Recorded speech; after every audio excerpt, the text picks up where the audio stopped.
And while that distance may not seem significant on paper, it represents a major change for families who intentionally chose a neighborhood school and rely on its accessibility every day. If the preschool closes, I'll be responsible for getting my youngest child to a more distant campus while also getting my 2 older children to their school that we are zoned to each day, which currently is a simple routine and will become a significant logistical challenge involving additional driving time, planning, and stress. My youngest son is not even 3 years old. The alternative would require him to ride on a bus to a school further away from home. And as a parent, that is just not something that I want to do for him. Having him spend additional time commuting each day, especially while our family is navigating a deployment, would add unnecessary stress for both him and our family.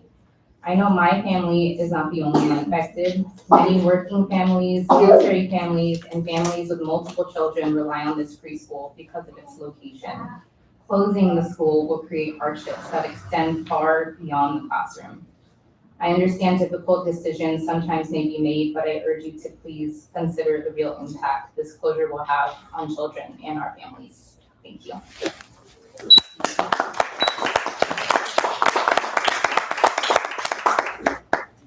Alicia, Jean?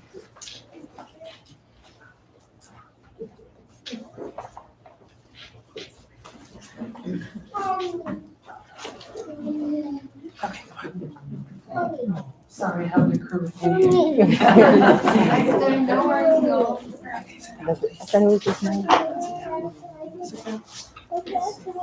No, you can't.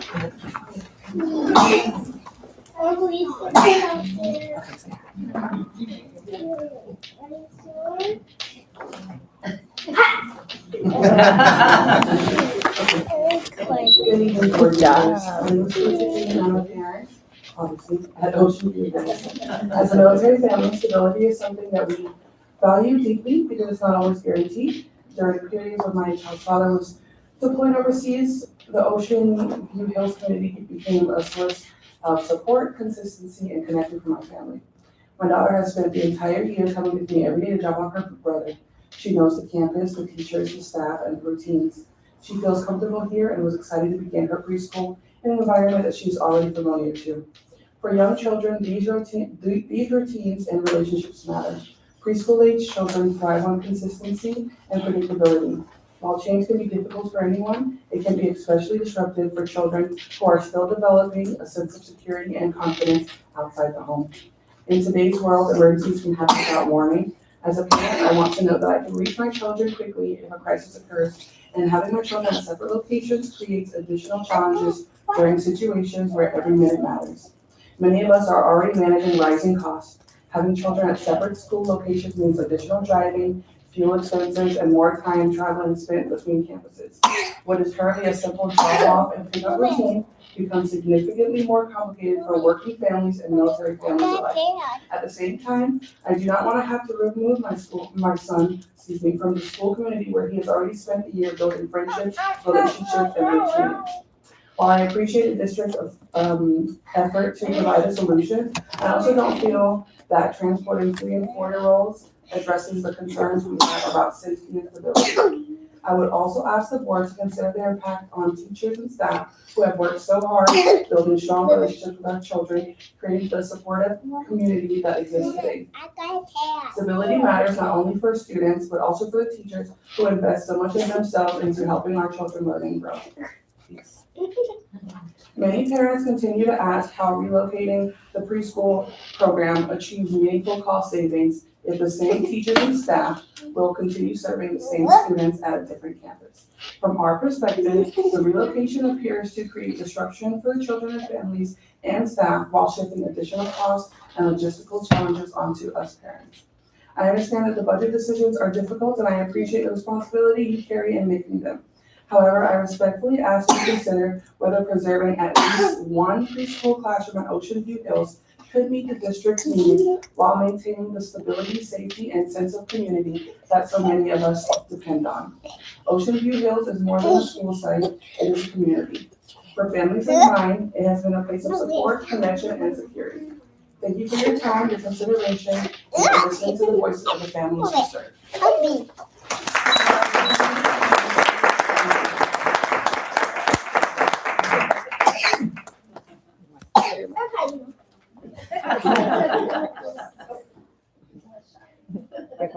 Mariana Cabrera. Sí, eso lo había dicho.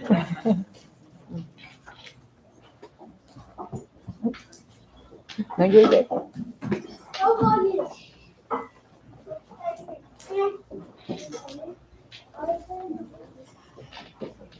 Good evening, members of the board. My name is Mariana Cabrera, and I'm the parent of 3 kids. They attend OVH and BDM.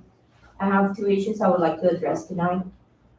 First, I would like to address or actually speak in support of the after-school guitar program at BDM.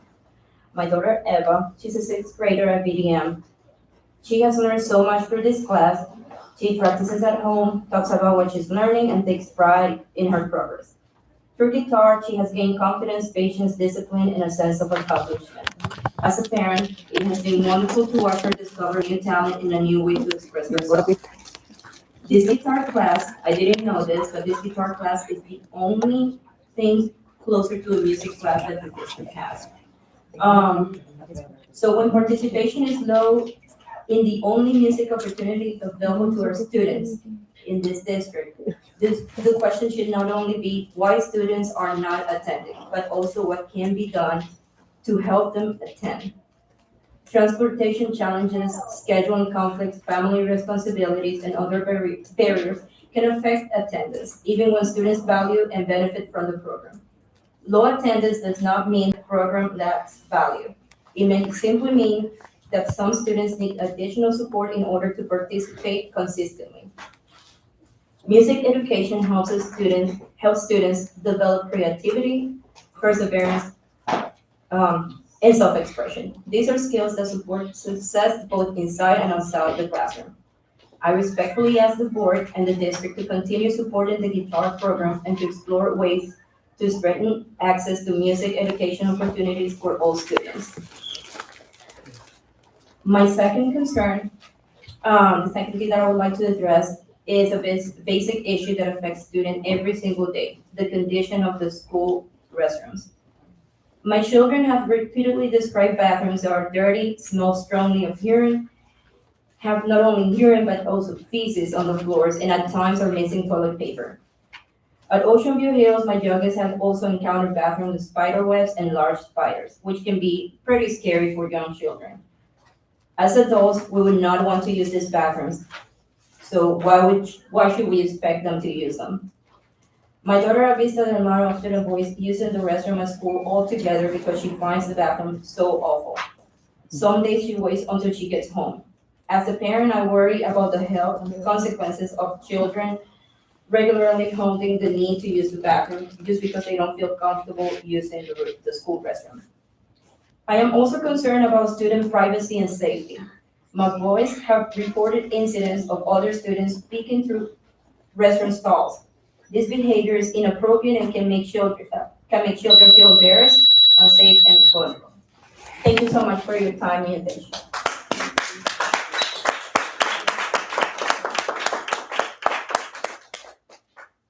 Karina Robles. Bueno.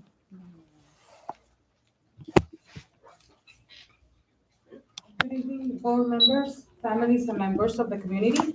Tonight, I would like to express my appreciation for the district for recognizing teachers, employees, and staff members for the dedication and service. Recognition matters because the right individuals help shape school culture, strengthen trust with families, and possibly impact students every day. I believe those who truly deserve recognition are individuals who demonstrate professionalism, fairness, honesty, compassion, integrity, and respectful communication with students, families, and colleagues. I especially today want to acknowledge Ms. Clarissa Limon from the Willow Front Office for always being welcoming, respectful, professional, and positive with families. I also want today to acknowledge Ms. Erika Aviles from Willow, Administrative Secretary, for consistently demonstrating professionalism and respectful communication with parents regardless of circumstances. Additionally, I would like to recognize Trustee Kenia Peraza for continuing to support students and families while remaining grounded in her values of honesty and transparency despite the challenges that leadership can bring. And I also want to recognize parents who are not always formally acknowledged for their perseverance and advocacy. Tonight, I especially want to recognize Roxanne Palestino, a mother and a friend, for her continued involvement and dedication supporting students, families, and the success of our schools. People like these, employees, leaders, and parents help strengthen our school and community every day. Buenas tardes, miembros de la mesa directiva, familias y miembros de la comunidad. Esta noche quisiera expresar mi agradecimiento al distrito por reconocer y valorar a maestros, empleados y miembros del personal por su dedicación y servicio. El reconocimiento es importante porque las personas adecuadas ayudan a fortalecer la cultura escolar, generan confianza con las familias y tener un impacto positivo en los estudiantes todos los días. Considero que quienes verdaderamente merecen reconocimiento son las personas que demuestran profesionalismo, justicia, honestidad, compasión, integridad y comunicación respetuosa con estudiantes, familias y compañeros de trabajo. Especialmente hoy quiero reconocer a Miss Clarisa Limón de la oficina de vuelo por siempre ser amable, respetuosa, profesional y positiva con las familias. También quiero reconocer a Miss Erika Áviles de vuelo, secretaria administrativa, por demostrar constantemente profesionalismo y comunicación respetuosa con los padres sin importar las circunstancias. Además, quisiera reconocer a la miembro de la mesa directiva, Kenia Peraza, por continuar apoyando a estudiantes y familias mientras se mantiene firme en sus valores de honestidad y transparencia a pesar de los desafíos que puede traer el liderazgo. También quiero reconocer a los padres que no siempre son reconocidos formalmente por su perseverancia y abogacía. Esta noche quiero reconocer especialmente a Roxanne Palestino por su constante participación y dedicación apoyando a estudiantes, familias y el éxito de nuestras escuelas. Personas como estos empleados y líderes y padres ayudan a fortalecer nuestras escuelas y comunidades.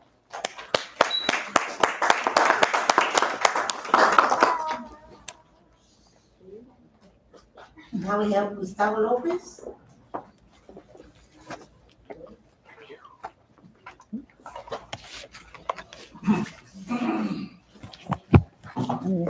Good evening.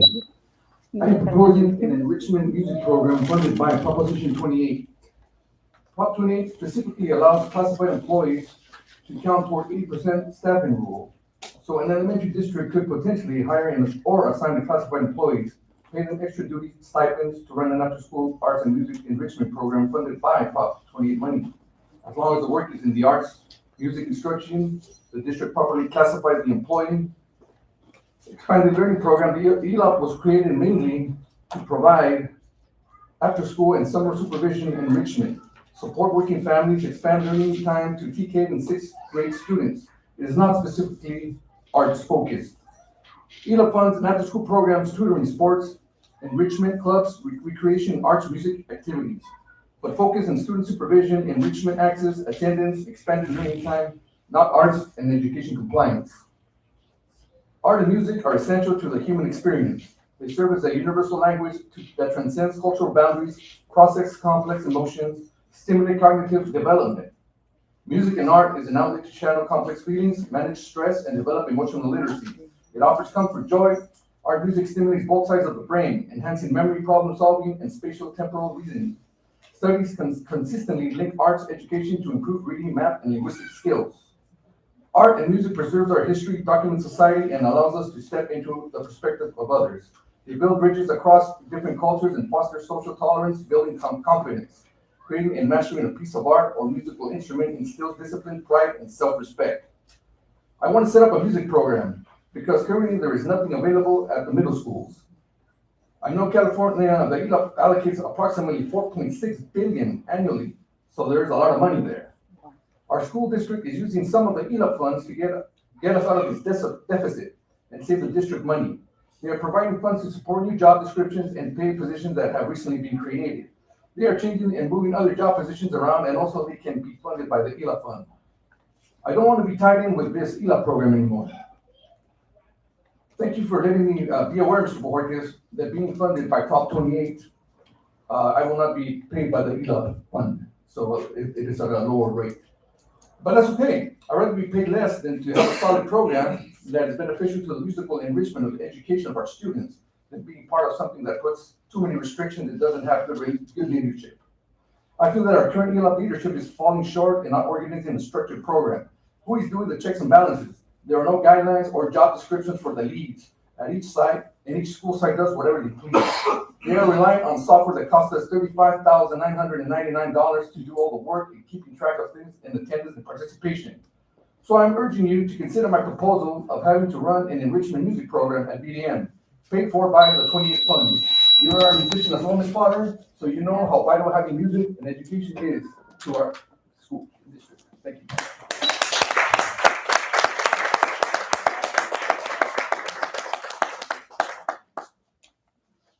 Randy, Placencia.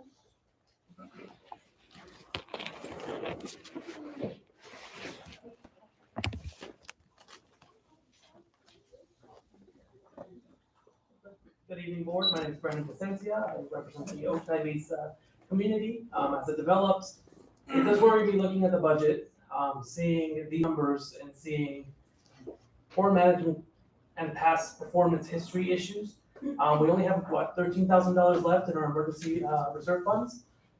These type of items are heavily concerning and show a lack of management and oversight over our financings and spending. This is leading to issues that I've been hearing this whole afternoon from different members of the community here. And I know it's difficult running a large organization. You know, you have multiple schools, multiple needs. Something I do want to say is maybe we rely too heavily on software. I've noticed a big trend in this district where there's a big emphasis on smart boards, on funding these other items, when in reality, the teachers, the employees, they're what keeps the school running. You know, our students need them to learn. They're not going to learn from a smart board. They're not going to learn from another TV. They're not going to learn from, all this technology. Those aren't teachers. Those aren't staff that's needed to support the education and growth of these individuals. And, it concerns me that we are in the place we are, and obviously we can't go back.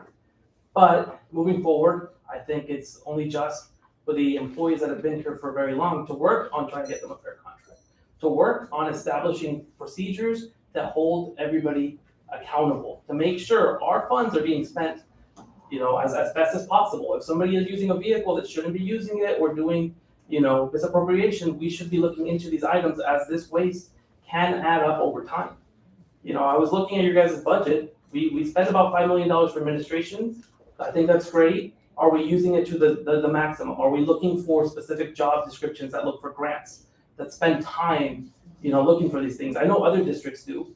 From what I'm aware, we have assistants that assist with that. They're not specialists in these things. I'm no expert at any of this. I'm just a mere citizen that is concerned for a school district.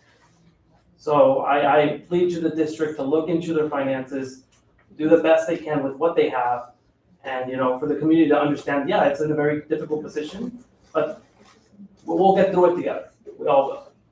All right, thank you for your time, School District Board. Thank you.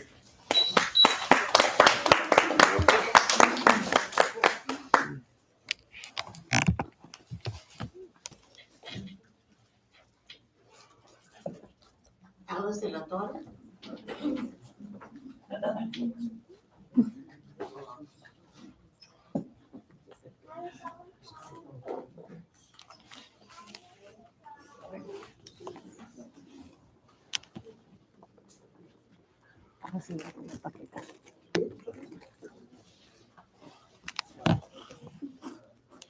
Good evening, the board president, members of the board, Dr. Potter, and welcome back, Dr. Potter. We're very happy you're here. So, I'm here to announce that the Sunny City Women's Club, the 44 members, have been working very diligently for the last 3 years for our endowment. Our endowment is for the students.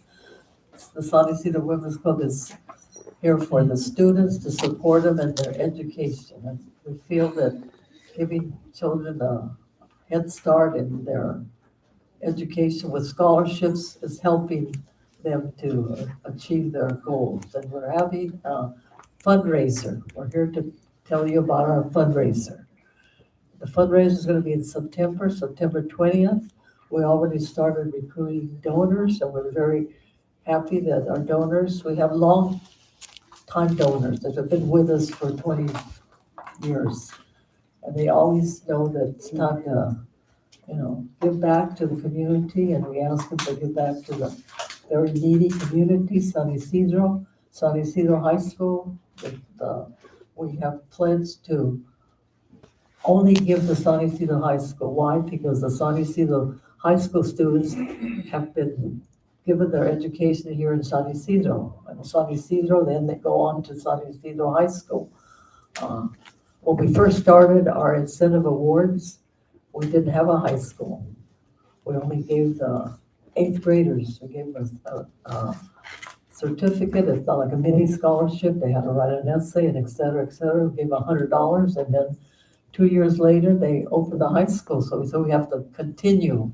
So the high school, this year we give $26,000 we gave in high school.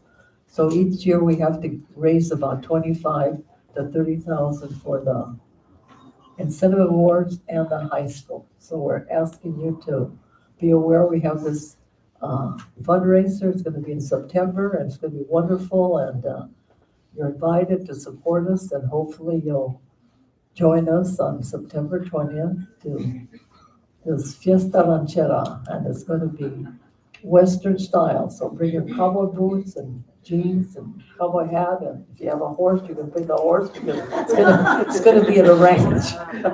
It's going to be a local ranch. So we're very excited about it. So I have 20 seconds left. So please join us. And you can see we have the backs as our donors, and I'm very proud to say we have 2 top donors that already gave us. And we've got a $10,000 donor and several $5,000. Now, these are people that know to build your future is what it's all about. Give back. You know, you need a tax write-off, give back. So thank you very much.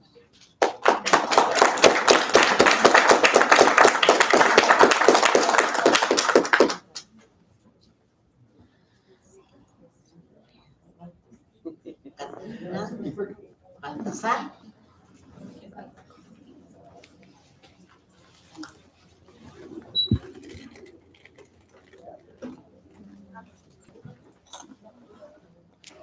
Good evening. My name is Catalina Baltasar, and I am here tonight to advocate for students, staff, and families of Ocean View Hills Elementary School. Ocean View Hills serves over 1,031 students from transitional kindergarten through 5th grade, making it the largest school in the San Isidro School District. Nevertheless, next year our school is facing significant reductions in support, including the loss of a vice principal and a decrease in supervision. I respectfully ask the board to consider what these reductions will mean for a school of our size. With only one administrator remaining, that individual will be responsible for overseeing the academic, behavioral, operational, and safety needs of more than 1,000 students. This includes supporting teachers, meeting with families, addressing student discipline, conducting IEPs, coordinating programs, responding to emergencies, ensuring compliance with state requirements, and maintaining a positive school climate. That is enormous responsibility for one person. The reduction in supervisors is equally concerning. Supervisors play a vital role in maintaining student safety. They are often the first adults to respond to student conflicts, injuries, and safety concerns. Fewer supervisors means fewer adults available to monitor students, build positive relationships, and ensure our campus remains safe and orderly. As educators, we know that student success depends on both academic support and a safe learning environment. I understand the district is facing financial decisions, and I appreciate the challenges involved in balancing a budget. However, I ask the unique needs of Ocean View Hills be considered. A school of over 1,000 students requires adequate support to function effectively. If restoring administrative support is not possible, I encourage the district to consider assigning an intervention teacher to Ocean View Hills. An intervention teacher could help coordinate academic supports, work with behavior issues, assist with parent communication, and help manage school-wide programs, providing much-needed support to our principal as the sole administrator of a school with over 1,000 students. Ocean View Hills has one of the largest student populations in the district, and our students deserve resources that reflect those needs. As decisions are made about staffing and resource allocation, I respectfully ask the board to prioritize student safety, academic success, and equitable support for the district's largest elementary school, Ocean View Hills. Thank you for your time.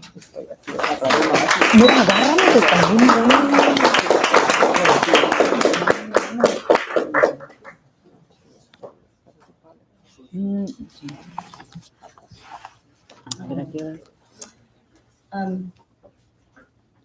Baltazar, thank you so much for your comments. Did she? She's right here. Yes, I'm I'm right here. I'm sorry. Yeah, I apologize. Was I supposed to stay? No, I just wanted to share with you that in the same agenda on agenda item 8B6. Yes. A, we do have a TOSA. It doesn't say Ocean View Hills, but it is to be allocated to Ocean View Hills. It is an action item, so we have to wait to see what happens. On the agenda, page 4. Thank you, appreciate it. We hear your concerns. Thank you. Ana Guzman.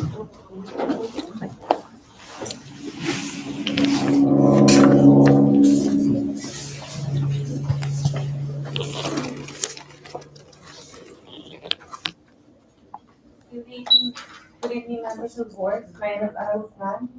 I will be speaking in Spanish. I have no script. I'm speaking from my heart. Soy una empleada muy orgullosa de trabajar en Ocean View Hills. Empecé como clasificada y ya soy maestra. A lo largo de este tiempo he mirado varios administradores pasar por esta escuela, pero nunca había mirado una administradora que se pusiera al nivel de los clasificados, los maestros. Una administradora que anduviera sacando basura, que anduviera entregando material, que estuviera por los estudiantes, por sus empleados y el apoyo incondicional. Hemos visto que hay recortes de personal, se ha notado. No pienso yo que es suficiente 2 custodias para la tarde para una escuela que tiene más de 1,000 estudiantes y más de 50 salones, más aparte las otras áreas que se puedan cumplir. Entendemos que nuestra administradora es hoy una doctora, bien por ella. Entendemos que si ella se va, no es porque sea una doctora, sino porque está buscando nuevas oportunidades donde ella pueda cumplir como una doctora, con el apoyo que se requiere de todo el personal. Los recortes son bastantes, son muchos estudiantes, menos personal. A TOSA, una persona que esté asignada a una asignación especial, yo no creo que va a ser lo mismo con una persona que tiene una credencial de administración. Entiendo que hay recortes, pero también nos gustaría que entendieran que cuando uno se crea en un ámbito, se hace una familia. Ocean View Hills ha sido una familia y creo que de eso no hay duda, porque se ha visto el apoyo tanto de los empleados, con los colegas, los papás, y la verdad nos gustaría que tomaran en cuenta y consideraran el apoyo que necesita esa comunidad, ya que está creciendo demasiado. Ustedes saben, Mesa sigue creciendo, somos muchos ahí, se necesita otra escuela. Mientras se requiere otra escuela, les pedimos por favor, consideren brindar ese apoyo, sea se queda nuestra directora o se va a otro ámbito que pueda tener este apoyo. Consideren por favor mandar un administrador que sea algo similar, porque no se puede igualar ese apoyo que hemos tenido. Gracias.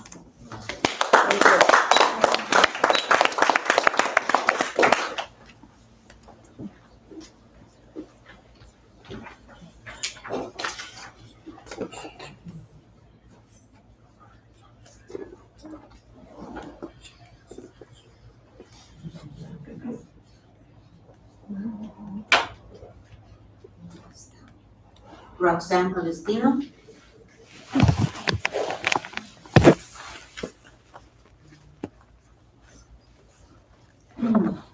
Good evening. As we close out another school year, I wanted to take a moment to say thank you and recognize the many people who make a difference in the lives of our students every single day. First, I want to thank the entire La Mirada elementary family. A special shout out to the kindergarten team, Mr. Mendoza, Ms. Marin, Ms. Loberia, and Ms. Manzella. And La Mirada's teacher of the year was Ms. Manzella. Congrats to her. And for helping our youngest Eagles learn, grow, and prepare for their next chapter. And also want to thank our interim principal, Ms. Mosqueda, for guiding the school throughout a year of change and helping students finish the year strong. I also want to recognize our office staff, custodians, cafeteria team, instructional aides, speech and occupational therapists, therapists, security staff, outreach consultants, IMRAs, nurses, and all support staff. Schools do not run on titles alone. They run because of the people who show up every single day to support our students and families. And a very special thank you to the amazing La Mirada moms and parent volunteers who work tirelessly behind the scenes, organizing, fundraising, decorating, creating balloon displays, and setting up beautiful photo opportunities for our kindergarten and sixth grade promotions. You help create memories that families will cherish for years to come. I would also like to thank the San Isidro Middle School for allowing me the opportunity to serve on the school site council for the past 2 years. It has been an honor to learn alongside staff, parents, and community members who care deeply about student success.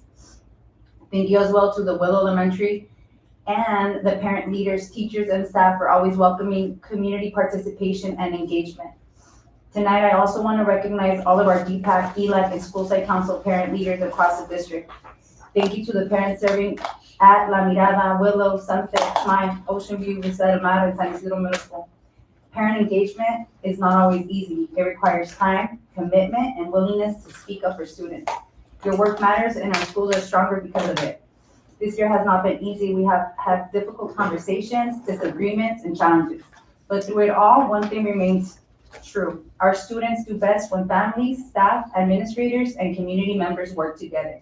As we head into summer, I hope we remember that parent engagement is not a box to check. It is a partnership. Next year, I look forward to continuing to volunteer, continuing to support our schools, and continuing to work alongside families across our district. Congratulations to every student promoting, graduating, and reaching a milestone this year. Enjoy your summer, celebrate your accomplishments, and come back ready for another great year. Thank you.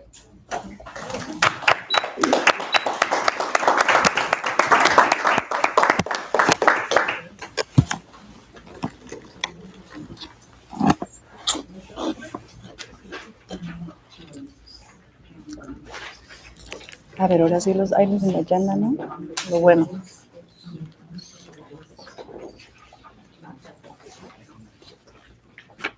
So we're on now on 6 conference session report.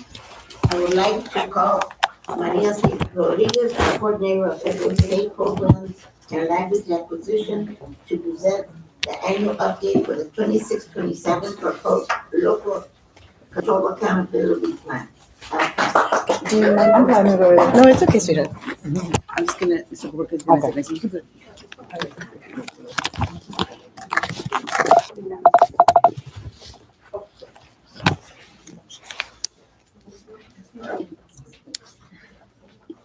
Marcus will be joining her.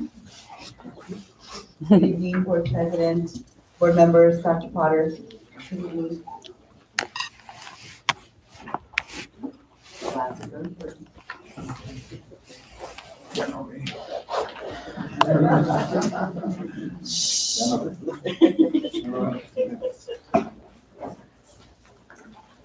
So tonight I have the pleasure of presenting to you the proposed local control accountability plan and looking at our last year's annual update. And I really do have to say that I want to thank all the parents, all the teachers and the staff. They really came out and gave me a lot of information about what it is that they feel that should make this district an amazing place to be. So what is the LCAP? The LCAP is, sorry, I can only see from here, I can't look up and I can't see. So it is something that is required. It is Ed Code. Each school district shall adopt an LCAP using a template adopted by the state. And it is a 3-year cycle, and it gives, like I said, educational partners the opportunity to actively participate in developing this plan. And it provides accountability and transparency through the data. So these are our local indicators. They're state priorities, and these are areas that we develop in our LCAP. We have to talk to every single one of these areas throughout our 3 LCAP goals. So we have basic services, which is assigning and credential teachers. And we have 100% of our teachers that are credentialed and assigned to schools, to classrooms. We have student access to instructional materials. All our students have access to instructional materials. But all our facilities have a good repair for all our schools, in our FIT. Can't remember the acronym, I don't wanna use the acronym, it's, facilities. Facilities inspection, yes, there you go, facility inspection tool. Our priority number 2 is the implementation of state standards. We all adopt our state standards and we, use that academic content and to give our performance standards in our classrooms, and how programs enable English learners to access Common Core standards and English language development. This year we did focus, we brought in the California Association for Bilingual Education to support us in just the best practices and how to support our English learners. And that was very well received in all our teachers with 3rd grade through 8th grade. We did English language arts and math for our middle schools. Pupil achievement is our priority number 4, which is our state testing, our English learner proficiency, and our English learner reclassification rate. Currently, we are pending close to, I think a little bit over 100 reclassifications. That's the last round of reclassifications as we're getting back some of the LPAC scores that were taken in February. So we're looking at reclassifying at least over 300 students this year. So a little bit over from last year. Last year we reclassified 300. And of course, our English learner proficiency is still pending our test results. So access to a broad course of study, that's a priority number 7. That means that all required subject areas that are given to us by the California Department of Education need to be addressed. English language arts, math, science, social studies, and physical education. Physical education is required by the state of California as per Ed Code. So elementary schools have a certain amount of minutes, and so do middle schools, just in case that anybody is wondering. So programs and services developed for unduplicated pupils. So what are unduplicated pupils? These are our students that are English learners, our foster youth, and our socioeconomically disadvantaged students. So programs and services that are developed for individuals with exceptional needs, our students with disabilities, also fall under this priority. So other pupil outcomes, these are just the measures we use to measure our student achievement and progress in California's required academic subjects through our state assessments, our district benchmarks and local assessments, our classroom performance, and English learner progress are things that we use for other people outcomes in priority number 8. And I do apologize for, you can give me any feedback, but I want to go through the presentation first. So let me know if you have anything to say, and I will be more than happy to address at the end. So moving on, did I address it? Yes, okay. So another LCAP development and state priority, this is what we are measured by the California dashboard. This is what comes out in the California dashboard. Our priority number 3 is parent and family involvement. Efforts that LEA makes, LEA is our local education agency, that is our district office. We seek parent input. And this year, I was so proud of our DLAG. We created a wonderful survey that went out to all families talking about what is DLAG and what it means to be involved in English language, in English learner progress. And we had a great response. So I'll be sharing that with DLAG the first time we meet, so we can start building a stronger DLAG for our community. We have how the LEA promotes parent participation in programs for our unduplicated students, and how we promote parent participation for individuals with exceptional needs, our students with disabilities. That's priority number 3. Our priority number 5, right now, up to date, we only have one more school day left. We have an attendance rate of 91.89% district-wide. Chronic absenteeism rate is 24.4%. Dropout rates, we do have dropout rates for middle school. We don't have high school, but we do have middle school, and we are at 0%. We don't have any dropouts. And high school graduation does not pertain to us.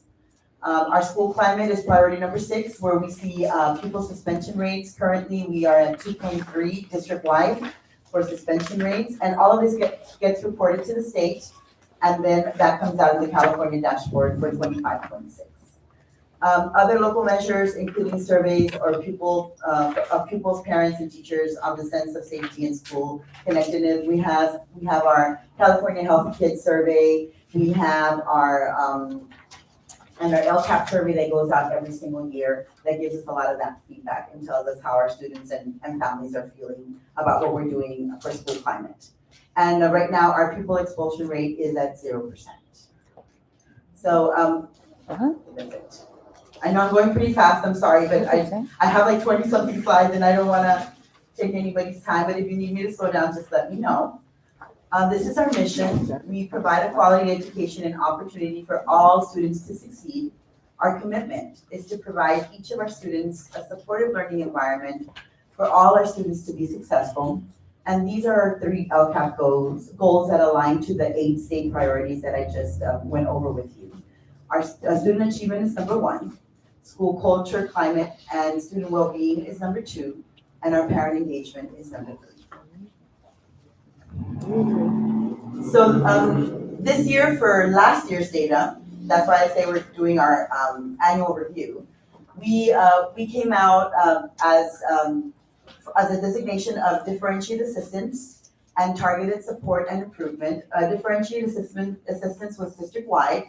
We are in differentiated assistance for chronic absenteeism.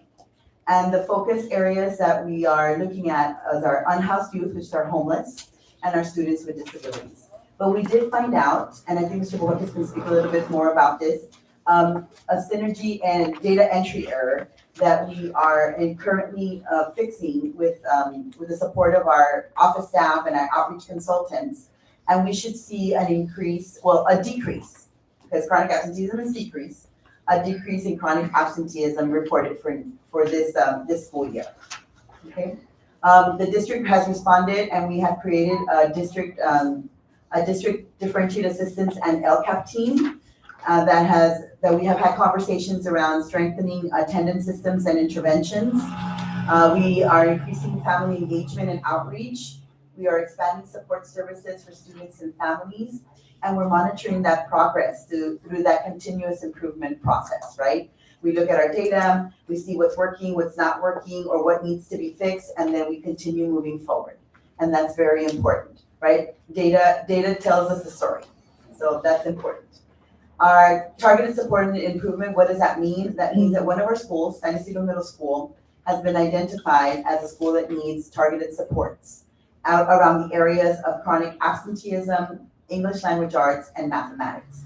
But currently, according to some of the scores that are coming in from the state for ELA and math, we went up, and obviously I know about this. Okay, we went up in math, according to the scores that have come in, we are looking at a 6% increase in math and a 3% increase for 7th graders and a 3% increase in 8th graders. So that gives us a 9% total increase in math. In ELA, we are coming out maintained. So we are exactly maintained in English language arts. So we have not increased or decreased. So that's what it looks like right now. But those are just preliminary scores. We don't have any, they're still coming in. Our scores are still coming in. Very quick, for both middle schools or only for SIMS? This is only for SIMS.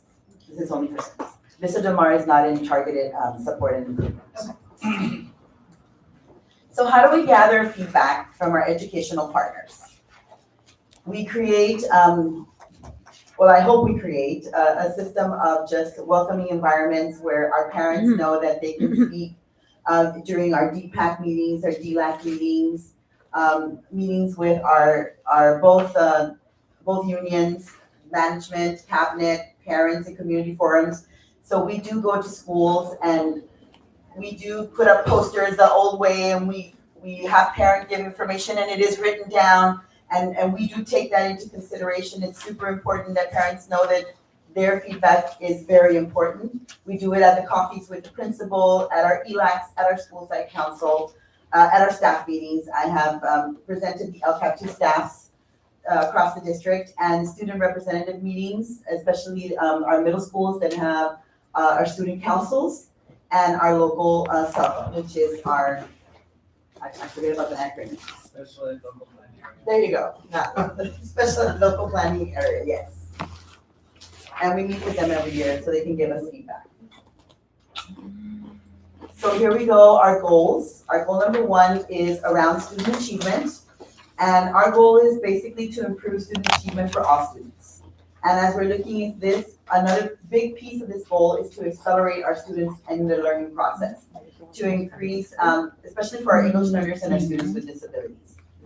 So some highlights that we had this year are standard-based common assessments, our instructional design. We had learning walks, we had data reflection sessions, and planning time for our teachers across the board, TK through 8th grade. Professional development and coaching around instructional design, ELD, reading and foundational skills, and inclusion. These were great professional developments. Challenging because, we have to bring everyone to the district office and make sure that we have substitutes, but we were very successful. So access to technology for teachers, parents, and students. And I know we are looking at technology and it is very much part of our lives, and we do need to make sure that we meet our students and our families where they are in terms of technology. College and career readiness skills, we have a very, very active AVID program in our middle schools. We have Project Lead the Way and robotics programs in both our middle schools as well, that we are here preparing our students for college and career readiness and building those skills. Intervention programs and expanded learning opportunities, and English learner progress indicator has increased over the years. So these are some actions. I know Ms. Do you want to present that? I can present it if you want. Okay. Go for it. I will.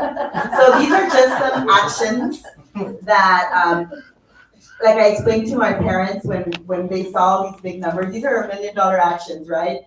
And they really help us to run our district action 1.1. This is 1.1. This is all of our staff, our resources that are aligned to meet the needs of our students. This is our staff salaries. Small group instruction support, resource teachers, small group instruction, professional development around small group instruction for all students, including our students with disabilities. That's what was budgeted, and this is the actual amount that was expended this year. And then curriculum instruction for our dual language support. We are continuing to rebuild our English, our dual language. We are still at we're moving to a 40-60 model next year. We are at a 30-70 for 4th, 5th, and 6th. TK Kinder 1st, 2nd, and 3rd are at a 50-50 model.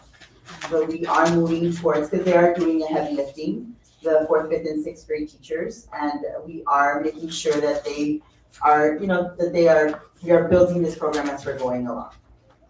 So that is some of the action items. They're not all, but there's some.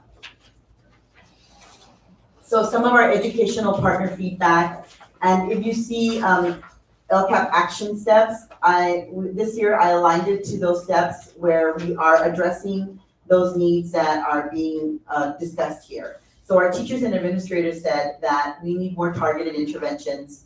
And this year we looked at reading, we looked at math, we looked at our newcomers, our students with disabilities, and what support were we giving them. So in our LCAP action item 1.1, we addressed that with staff, 1.2, 1.4, 1.5, and 1.7. So just to give you a little bit summary. 1.2 deals with our data reflection sessions and our sci-fi team. This team supports teachers being, they go into classrooms and teachers are released to have professional learning communities and to look at data. 1.4 talks about our data focus, right? Chronic absenteeism. We look at students and what we're doing to support our students, because that is our district is a differentiated assistance for that. So we need to make sure that we include an action step for that particular designation. And then we have 1.5, which is our resource teachers, and 1.7, which are targeted interventions and small group instruction. So our staffing, our teachers and administrators talked about staffing, our aides, our intervention teachers, and our class size. And I think I put it in another slide, but I do want to, I will mention that. We do have, currently we have 38 instructional aides, 64 special ed instructional aides, and 29 instructional healthcare aides, which were a total of 131 aides across the district. So just so you are aware, we do have, aides. We do have a total of, I think it's 17 intervention teachers that are supporting, our students before and after school. And we do have, at least in our county, we do have the smallest class size in the teacher contract as of today. We do have some very small class sizes according to other districts. I can't remember off the top of my head, but I will. Thank you. So we do have academic programs and enrichment opportunities through VAPA and advanced learning, phonemic programs, writing and phonics programs. And this is Action Step 1.8 and Proposition 28 in our ELA program. And our ACES, I mean, all those programs do support VAPA and advanced learning. Our parents, no, I missed that, sorry. No, that's not it. Sorry, I went back to that one. Go back. So our parents talked about tutoring academic support, especially in math and reading. And one more time, these are action steps that address that math and reading and all our tutoring academic supports. Enrichment programs for music, sports, robotics, field trips, and hands-on learning. And these are our action steps that support that 1.8 and our Proposition 28 and our ELA. Communication about academic progress and expectations. We do have, and I will share with you numbers of parent conferences and school meetings and LCAP action steps. 1.6.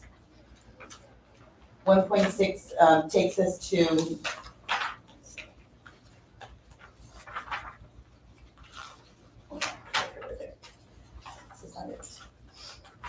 1.6 takes us to one more time our DRS. 1.7 talks about the targeted interventions. 1.8 is all our supplemental materials that we have district-wide. And some school sites have their own because they have their Title I money. But you have, for example, iReady and some professional development around Renaissance and our, what is it called? Our accelerated reader and our Star Reading and Star Math. And then 1.9 is our reading materials for our students with disabilities and our unhoused youth that do not have reading materials at home. So we do have libraries that we have equipped them with extra library books so they can have a more flexible checkout system for those students.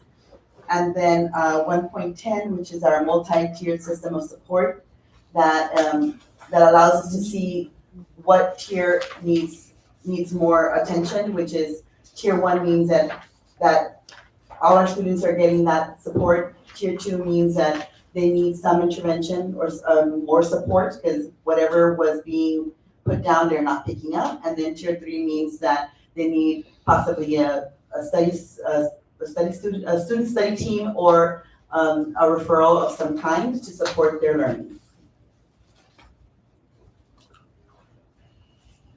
So our extended learning, here we are, our extended learning opportunity program and our after school education and safety, our ACES program. Currently we have 149 expanded learning classes district-wide. We have 17 intervention teachers working with students before and after school.